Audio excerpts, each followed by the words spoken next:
Hello and welcome to Daily Politics on Trust TV.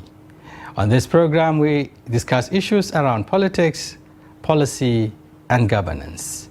I am Shafiu Suleiman, standing in for your regular host, Hamza Idris.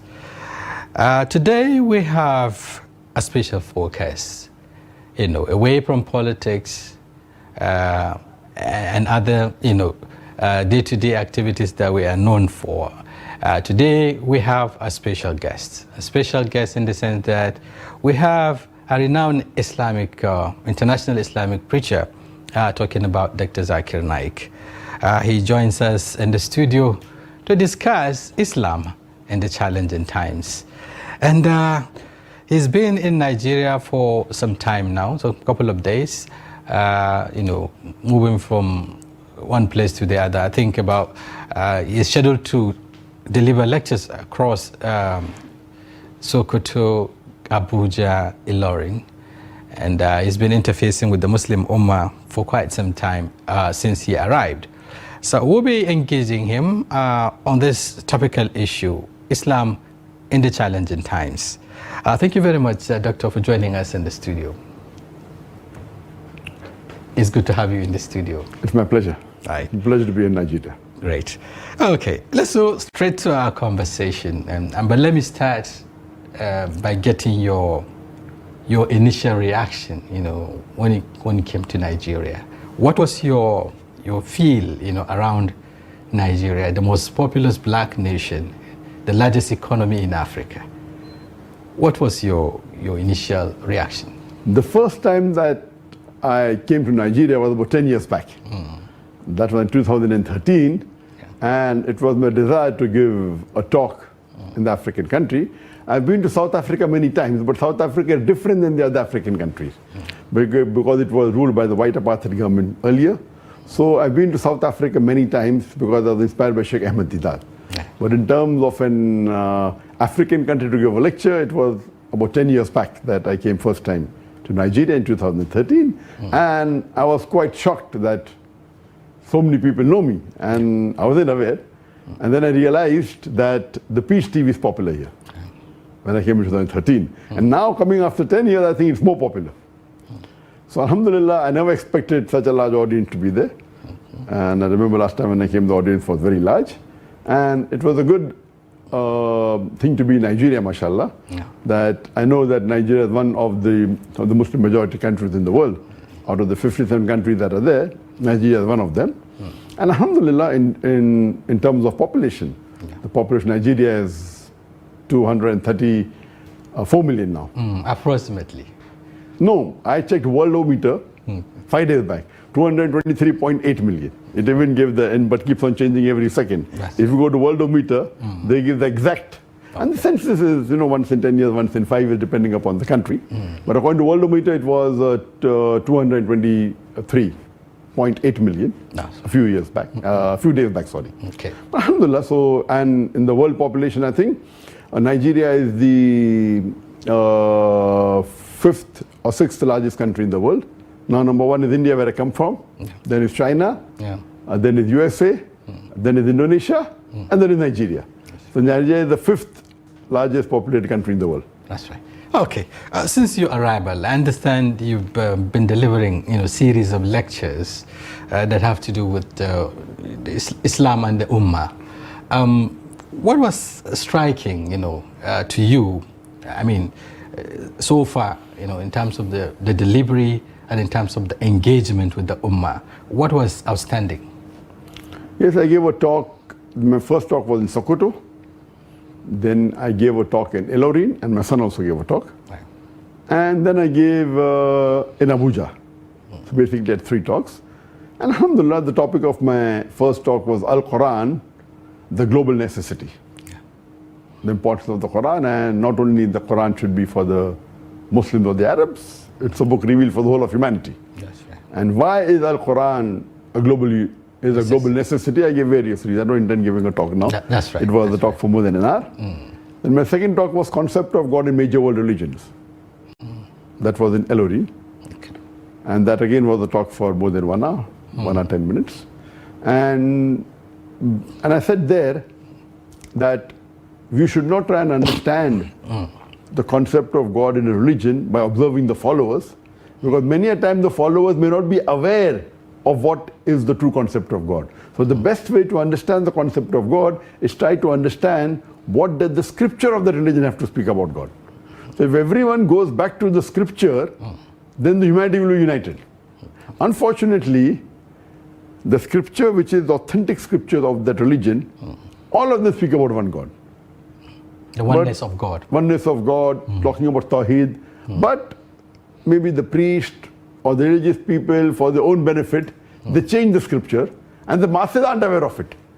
So I'm a student of comparative religion. My job is to tell the people about the scripture. And I quote, giving references. That's right. And once we go back to the scriptures, then humanity can be united. Right. My main purpose was to unite the humanity to the true concept of God.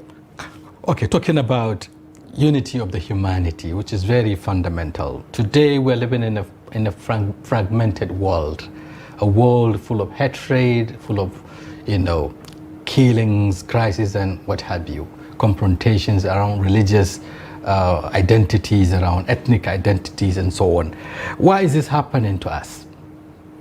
The conflict in the world is for various reasons. One of the main reasons is for power. It is for money. It is for status. It is for land. Because most of the people think that the world is everything. But if you go back to the scriptures, if you go to Qur'an, Qur'an says in Surah Mulk, chapter number 67, verse number 2, Alladhi khalaqal mawta wal hayata. It is Allah who has created death and life to test which of his good deeds. So this life is temporary. It's a test for you. So if everyone realizes that this life is temporary, then you won't run after wealth and dunya so much. For example, when I'm traveling, I come to Nigeria, I stay in a temporary hotel. I don't buy a house for me. Why? Because I know I'm going to be in Nigeria for 1 week, 2 weeks, 3 weeks, that's it. So if you know that the world is temporary, you will not behave like a person who wants to hoard wealth. So main life is the life after death. And most of the religions say the same thing. So if you understand, every human being understands that this life is temporary, it's the test for the hereafter, then you find the difference. And that's what I mentioned in my talk, Al-Quran, the global necessity, that Quran talks about the path to salvation, about Jannah. And our beloved Prophet Muhammad said that this world, for the believer is like a prison. And for the unbeliever, it is like paradise. So there was a poor Jew who approached Hafiz ibn Hajar Asqalani, the famous scholar, who wrote the Sharah of Sahih Bukhari at this time. And when he was walking in the marketplace, on his mule with his big entourage, so this poor Jew comes and catches his mule and says, your prophet said this, that this world is a prison for the believer, and for the unbeliever, it's paradise. It's paradise. I'm a poor man, my clothes are torn, tattered, you're so rich, you're having all the luxury. How can you explain to me this hadith of your prophet? So Hafiz ibn Hajar Asqalani said that I know what awaits for a believer in the hereafter, paradise. That's right. And if you compare paradise to any human being living in this world, he may be the richest man, he may be the king, but compared to the life in paradise, which is a million times better, this is like a prison. Right. Okay, you talked about the fault lines, I want to complete the thing, then you understand the complete hadith. Yeah, so talking about, wealth, power, and all of that, those are the essence, those are the things that have been defining our moments globally, the struggles for power, the struggle for wealth, and so on and so forth. But if you don't understand the full hadith, you don't understand what I'm talking about. And to finish the context of the hadith. Okay. So the first part I explained, that because if we know that in the hereafter for the believers who follow the commandments of Almighty God, they'll go to paradise. So the paradise compared to the richest man in this world, he may be a king, he may be a sultan, he may be a president, he may be a prime minister. Compared to the next life, this life is like a prison. For the unbeliever, if he knows the hell he's going to go in, even if the poorest man here, yet this will be paradise as compared to hereafter. So if you understand this hadith, that this life is a test, then you will not strive to acquire paradise. You will not strive to acquire wealth or power or status. You will strive to get benefit in the akhirah. That's it. That's right. Okay. The reason why I interjected was actually trying to look at some of those things you mentioned. Yes. Perhaps that is the gap, so to speak. Understanding the scriptures, and perhaps if we do that, there will be less conflict, there will be less crisis, sure, and so on and so forth. Today we are living in a world that there's this huge growing Islamophobia, and then the Muslim Ummah is facing a lot of challenging times, crisis here and there, and so on and so forth. Take, for instance, the recent happenings in the Middle East, talking about Israel and Hamas. Thousands of people have been killed, and all of this boils down to the issue you raised about wealth, about power, and so on and so forth. Is it that there's a missing link in understanding the scriptures? What exactly is causing these destructions? Again, if you know the history of the state of Israel, how it was formed, we know that Hitler incinerated 6 million Jews. It was a Holocaust. And we know Hitler incinerated the maximum number of human beings in the world. So the Jews, they went to different parts of the world, and many of them came to Palestine. The Muslims in Palestine, they welcomed their cousins, because the Jews are the cousins of the Muslims. The Arabs, sorry. The Jews are the cousins of the Arabs. If you see the history, the lineage from Abraham alayhi salam, who is the father of all the prophets. So they came and they gave them the home. They welcomed them, come and stay here, no problem. You are being persecuted in Germany, come here and stay. Few years later, what they do, they kick out the host and they take them out of the land. And when the host, the Palestinians, are crying that I want my home back, they're calling them terrorists. So these are double standards. The person who was helped, the people who helped them, they are persecuting them. And they are calling them terrorists today. And this is common in many parts of the world. If you know that the Britishers, the French, the Portuguese, they ruled 2/3 of the world. They kept on colonizing many world. And Britishers were the people who maximum colonized. The atrocities they have done, no other country has done in different parts of the world. And they teach in the history that we went then to improve the condition of the people. This is all nonsense. They went for power to loot the people. They came to my country, India, and they stayed there for centuries. And they made the country very poor. They looted the country. And there were many people who were fighting for the freedom. And one of the biggest freedom fighters, Bhagat Singh. British government that time called Bhagat Singh as the biggest terrorist. But we Indians, we called him as a freedom fighter. You have the example of USA. In the 18th century, when Britishers ruled USA, there were many people fighting for the freedom. George Washington fought for the freedom. By British government, he was called as terrorist number 1. But the Americans, the USA, they called him as the freedom fighter. And he was made the president of the country. Yes, imagine terrorist number 1 is made the president. You have the example in the African country of Nelson Mandela. He fought against the white apartheid government in South Africa. The white apartheid government called him the biggest terrorist of the world, and they imprisoned him in Robben Islands for more than 25 years. And later on, when he's released, he gets the Nobel Prize for Peace. In the election, he wins the election. He made the president of South Africa. Imagine terrorist number 1 gets the Nobel Prize for Peace, and he's made the president. What you have to realize that whoever is in power, media is very popular. Is very powerful. Media can convert black into white, day into night, hero into a villain, villain into hero. So whatever the powerful people say, it clings on whether it's right or wrong. So today, the Israelis are calling the Palestinians a terrorist. They want the freedom back. They were the people who gave them shelter. So what we have the world, but today unfortunately, the powerful countries like USA, UK, they're supporting the terrorists and they're calling the people who have helped them as terrorists. So the problem today is in the world. Why? Because they want power. And coming back to your question, why they want? Right, power. Because they want land. Right. Okay. You talked about the need, for the global community, to rise up against this, speak against these atrocities and so on. Even among the Islamic countries, for instance, there has been this lackluster, attitude towards coming out to condemn this or to speak with one voice. That is to say, within the Muslim Ummah, there is also not a united front, against some of these atrocities. Why are we here, and what needs to be done, to be able to galvanize that global solidarity against these atrocities? First, I'll answer that this time I would like to really appreciate the endeavors that the Muslims, I'll come to it later on. The non-Muslims also are voicing their opinion. And they are saying what's happening in Israel, what the Israeli force is doing against the Palestinian is nothing but genocide.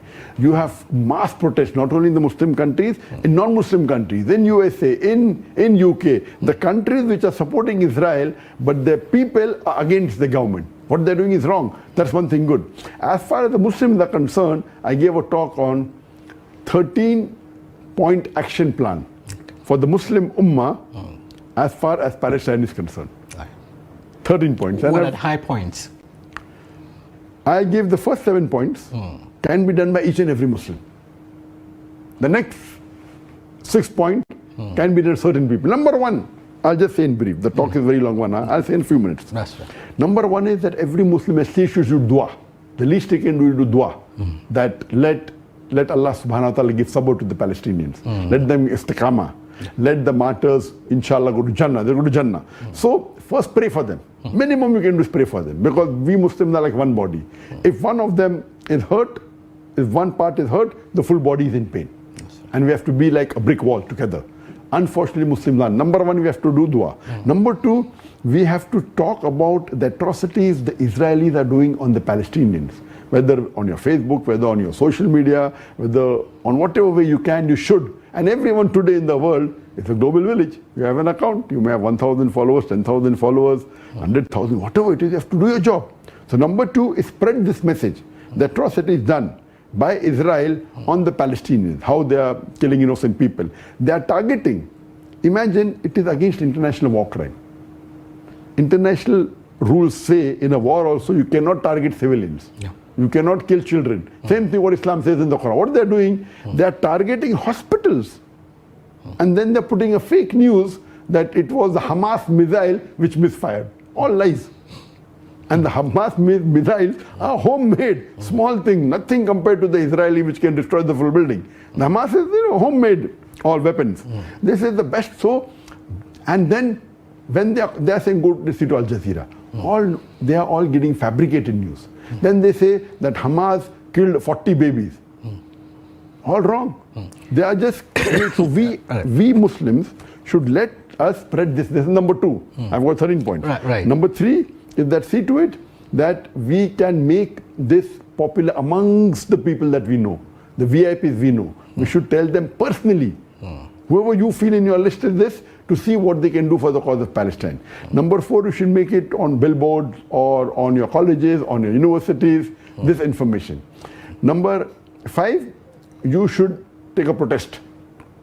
As many people as possible. Protest, protest could mean violent but peaceful or peaceful. We should have peaceful protest. That's right. We cannot be like them. Just because they do some atrocities, it should be peaceful protests. Large numbers. That is number five. Number six, see to it that we can boycott the products. If we boycott starting to have products, the Israeli products, it will be an economical burden impact. For them. So number six is boycotting the products. Number seven, we can give whatever charity we can for the cause of Palestine, whether for aid, for reconstructing the country, for rebuilding the hospital, for rebuilding the school, whatever you can. And Allah subhanahu wa ta'ala looks at the percentage of the donation, not about the amount. So I tell that if a person who earns $1,000 a month, and if he gives $100, it is better than a person who earns $1 million and donates, a person who earns $1 billion and donates $1 million. A person who earns $1 billion a month and donates $1 million, he is giving 0.1% of his earnings. And the poor man who's earning $1,000 and giving $100 is giving 10%. So the $100 will get him 100 times more blessings than the billion person who's earning $1 billion and giving $1 million. So Allah subhanahu wa ta'ala, Almighty God, looks at the percentage, not at the amount. So give charity. Then, and this 7 points any Muslim can do. He can donate at least 10 naira, 100 naira, he can. The remaining 6 points are for some people. Like you have a satellite channel, everyone doesn't have. So you can promote these things on your satellite channel, in the media. We can have a waqf for the cause of Palestine. You should have a battery of lawyers to fight in the International Court of Law, so that they can file an international case against Israel. This is point number 8, 9, 10. Then on a political level, the country should give to the embassy, if they have in Israel embassy, they should give official letter from their country to the ambassador of Israel in the country protesting against it. On a high level, they can be trade boycott, not boycotting goods, trade boycott. We will not allow any Israeli goods to come to our country. And if you go on a high level, that is the 13th point, is the Ummah should be united. Right. And if the Ummah is not, if we are united like how we were previously in the Caliphate. Therefore, when I went to Sokoto, I was happy. At least Sokoto has a Caliphate. Maybe only Sokoto. But we are talking about the Caliphate of the full Ummah.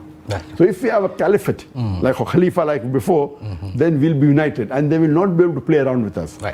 And if we have like how they have Interpol, International Police, we should have Islamic Police. How they have a NATO, NATO? North Atlantic Treaty Organization. I'm coming to politics. Why don't we have a MECTO, Muslim Countries Treaty Organization? The NATO says, now there are 30 members or 31 members. If you attack any one of the countries, as though you're attacking all 31 countries together. So why don't we Muslims get together and the 57 Muslim countries get together and say, if you attack any one of the Muslim countries, as though you're attacking all the countries together, whether it be all the Muslim majority countries. If we can do that, that would be wonderful. Now, even though that appears very, very difficult, looking at the situation now, even with the global voices around, against the killings and atrocities in Palestine, you still find when they can have NATO, Muslim countries. They can have NATO, and yet they're defending a country outside NATO like Ukraine. Ukraine is not part of NATO, correct? So when Russia attacked, they're defending. Why can't we have? Difficult because if we really think about the Akhirah and the message of Allah subhanahu wa ta'ala in the Quran and our beloved Prophet Muhammad sallallahu alaihi wasallam in the Hadith, it is very easy. The problem is that we care for our dunya more than for the Akhirah. Okay. You talked about something very fundamental, that affects us. You talked about the role of media in all of this conflict, and perhaps what media can also do in terms of championing the cause of the oppressed, the people that are being killed and so on and so forth. But Islam as a religion is facing huge challenge, huge deficit in terms of technological advancement. To some would say this is also another setback. Technology driven world, the Muslim Ummah is somewhat left behind. Why do you think this is happening, and how can this be addressed, as we move forward? You said that Islam is facing a problem of the technology. I would like to correct you. You should say Muslim, not Islam.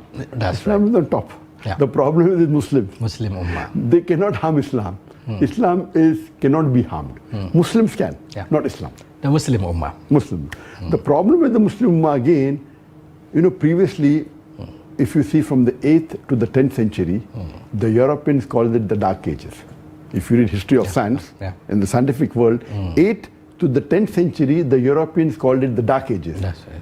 But they failed to realize that the Muslims were so much advanced that time. The amount of advances we made in science and technology, in medicine, in chemistry. If you know father of chemistry, he's a Muslim, Jabir ibn Hayyan. You have many examples, Ibn Sina, and I've given the talk on, I don't want to give that. So Muslims on top of the world. For that time, from the 8th to the 10th century, if you wanted to know science, you had to learn Arabic as a language. It was the international language that time, the best language. That time, the Muslims were close to Qur'an and Sunnah. Therefore, we were on top of the world. Today, we have gone away from Qur'an and Sunnah, therefore we are at the bottom of the world.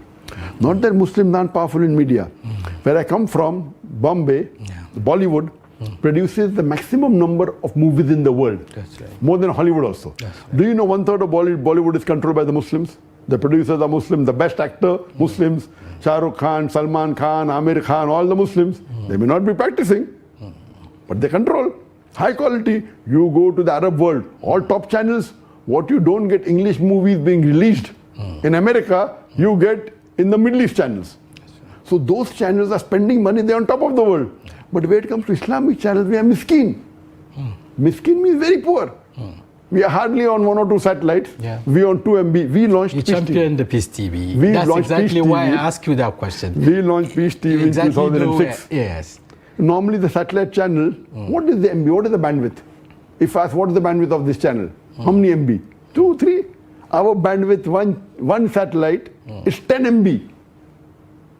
And we are on 15, we have got 4 satellite channels. Peace TV English, Peace TV Urdu, Peace TV Bangla, Peace TV Chinese. Peace TV English alone is on 15 satellites, having a viewership of 100 million. Yes. Potential viewers, 2 billion. Yes. Potential viewer means it's coming into the house, they may watch, they may not watch.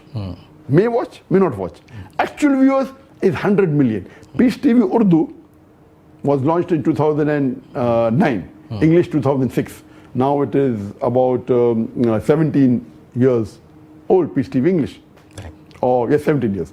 Then Urdu was launched in 2009, having a viewership of 80 million. Then we launched Peace TV Bangla in 2011, having a viewership of 50 million. And 2015 we launched Peace TV Chinese, having a viewership of 20 million. But the quality, what we did, we analyzed the channels which are haram, entertainment, but we took the technology which is halal. But the product, content is haram.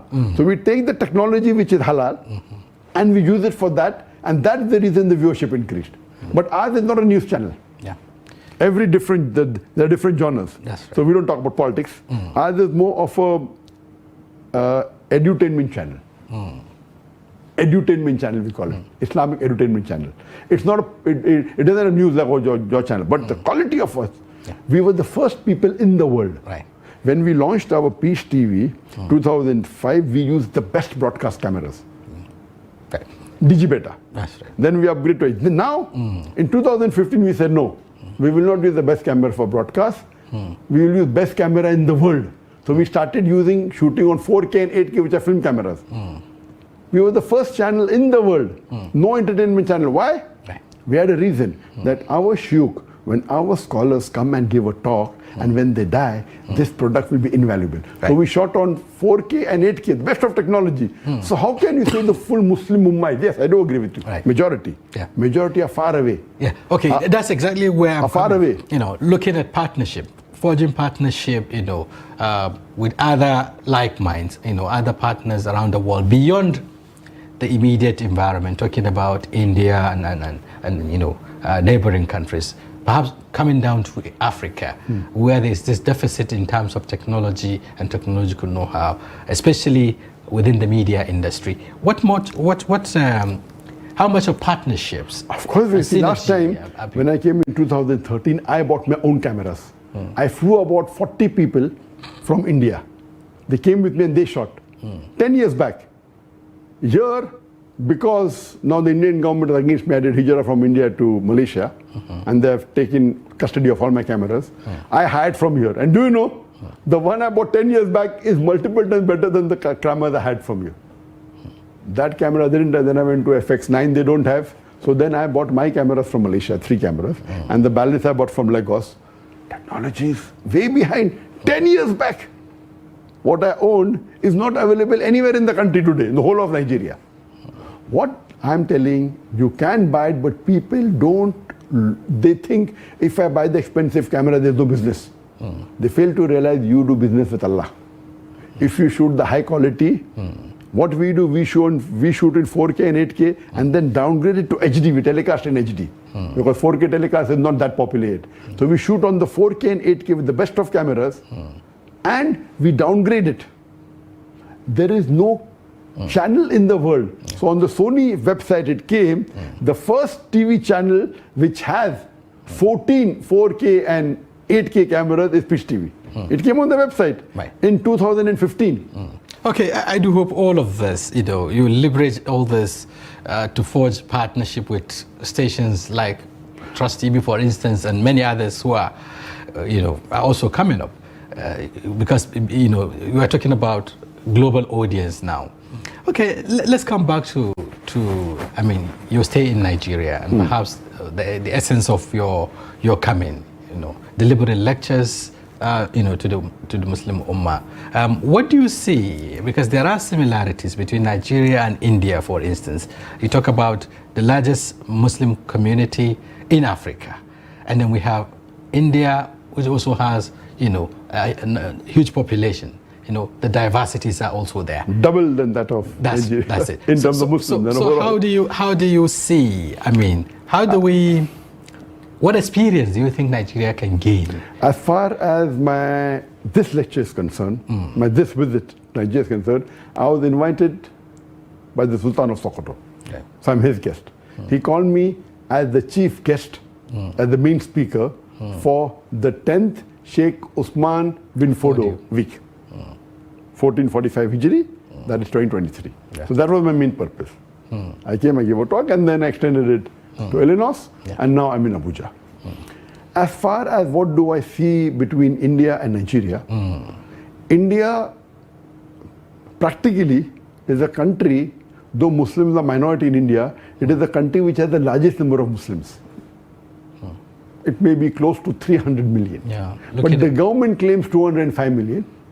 14.3% officially. So officially becomes number 2 or number 3 in the world. But unofficially and practically, it is the country which has the largest number of Muslims, more than even Indonesia. Indonesia has 227 million. So officially, India comes number 2 or number 3 after Pakistan. It keeps on changing. But officially, within the next few years, we will even outnumber Indonesia. Because today, India has 1.43 billion. Yeah.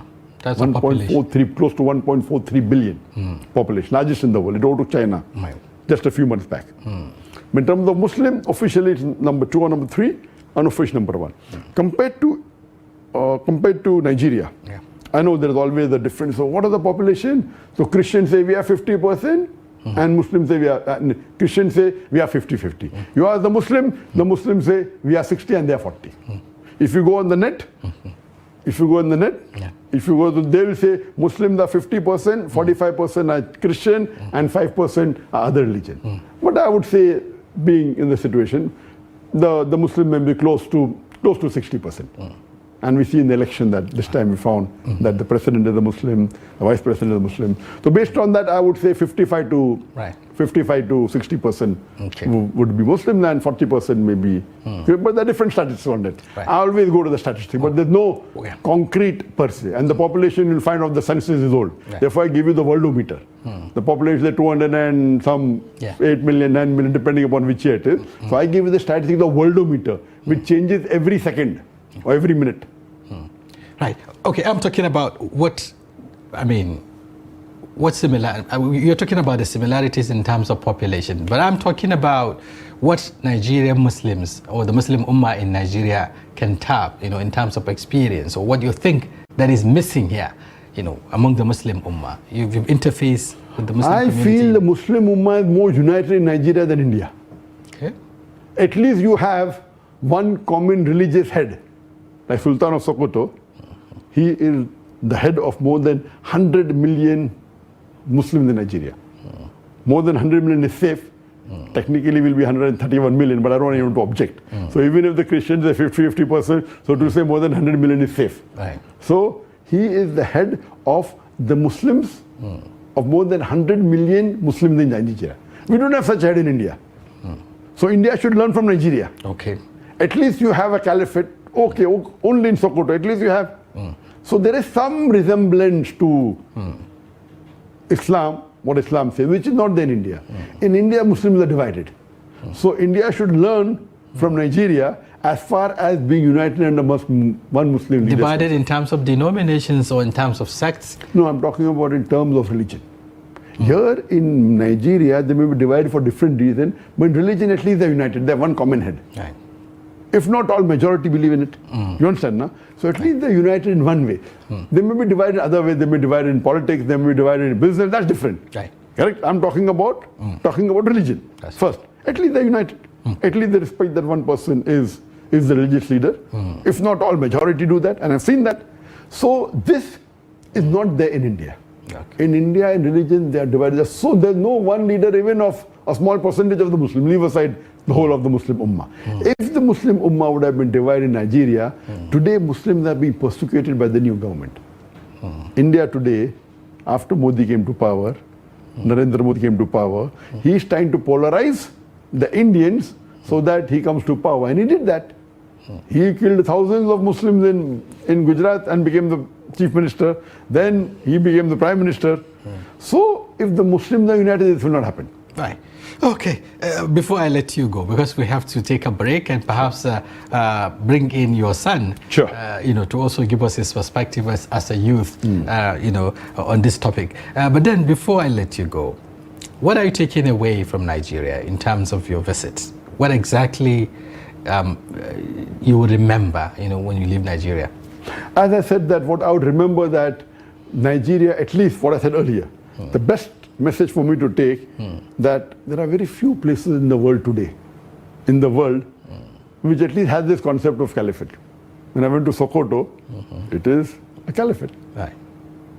So I would say that at least that, if it expands to the full world, and if you have one Khalifa, here it's Sultan, but if you have one Khalifa, then inshallah we'll go back and Muslims will be united and no one will be able to play around like how they're doing with Palestine, how they're causing trouble to Palestine.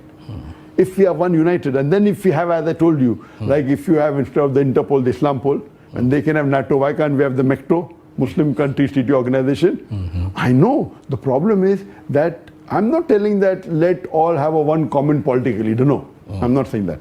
Difficult. Might not be, yeah. Might not be possible. Yes, let each country, Muslim country, have its own political leader. No problem. But at least be united.